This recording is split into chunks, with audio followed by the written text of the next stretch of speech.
നമസ്കാരം. പുണർദ നക്ഷത്ര ജനിച്ചവർക്ക് വ്യാപാര വിപണന വിതരണ മേഖലകളോട് ബന്ധപ്പെട്ട് പല വിധത്തിലുള്ള ദൂരയാത്രകളും ചർച്ചകളും വേണ്ടി വരുമെങ്കിലും ഒരു കാര്യവും വേണ്ട വിധത്തിൽ പൂർത്തീകരിക്കാൻ സാധിക്കാത്തത് വഴി മാനസികമായിട്ടുള്ള വിഭ്രാന്തി വർദ്ധിക്കുവാനിടയുണ്ട്. സാമ്പത്തികമായിട്ടുള്ള മേഖലകളിൽ അനുകൂലമായ സാഹചര്യങ്ങൾ എല്ലാ പ്രകാരത്തിലും വന്നു ചേരുമെങ്കിലും ഒരു പക്ഷേ ചെലവ് വർദ്ധിക്കുന്നത് വഴി നീക്കിയിരുപ്പ് കുറയുവാനിടയുണ്ട്.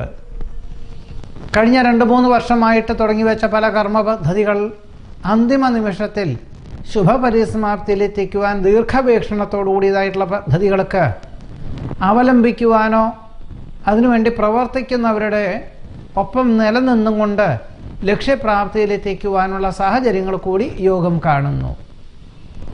ഏതൊരു കാര്യവും യുക്തിപൂർവം ചിന്തിച്ച് പ്രവർത്തിക്കുന്നത് വഴി വിപരീത സാഹചര്യങ്ങളെ അതിജീവിക്കുവാൻ സാധിക്കും. പല പ്രകാരത്തിലും ദേഹാസ്വാസ്ഥ്യങ്ങൾ ഉണ്ടാകുമെങ്കിലും നിസ്സാര ചികിത്സകളെ കൊണ്ട് രോഗവിമുക്തി വരുവാനിടയുണ്ട്. ഗാർഹികമായിട്ടുള്ള കാര്യങ്ങളിൽ തൊഴിൽ മേഖലകളുടെ അനുബന്ധമായി അനുവർത്തിക്കുവാനുള്ള അവസരം ഉണ്ടായിത്തീരും. മംഗളകർമ്മങ്ങളിൽ സജീവ സാന്നിധ്യം വേണ്ടിവരും.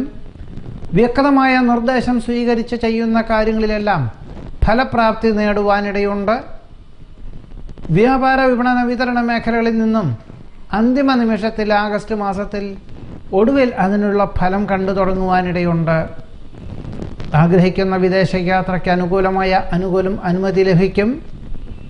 സാഹസ പ്രവൃത്തികളിൽ നിന്നും പിന്മാറുകയായിരിക്കും നന്നാവുക. കടം കൊടുത്ത സംഖ്യ തിരിച്ച് ലഭിക്കുവാനിടയുണ്ട്. ഏതൊരു കാര്യവും വളരെ ശ്രദ്ധയോടുകൂടി ഈശ്വര പ്രാർത്ഥനകളോടുകൂടി മാതാപിതാക്കൾ നിർദ്ദേശിക്കുന്ന കാര്യങ്ങൾ അവലംബിക്കുന്നത് ഭാവിയിലേക്ക് ഗുണകരമായി തീരുവാനിടയുണ്ട്. ഈശ്വര പ്രാർത്ഥനകളോടുകൂടി നടത്തുന്ന കാര്യങ്ങളാണെങ്കിൽ പോലും വിശേഷപ്പെട്ട ദേവാലയ ദർശനം നടത്തുവാനും അവിടെ വിശേഷപ്പെട്ട വഴിപാടുകൾ നടത്തുവാനുമുള്ള സാഹചര്യങ്ങൾ കൂടി ഈ മാസത്തിൽ ആഗസ്റ്റ് മാസത്തിൽ വന്നു ചേരുവാനും യോഗമുണ്ട്.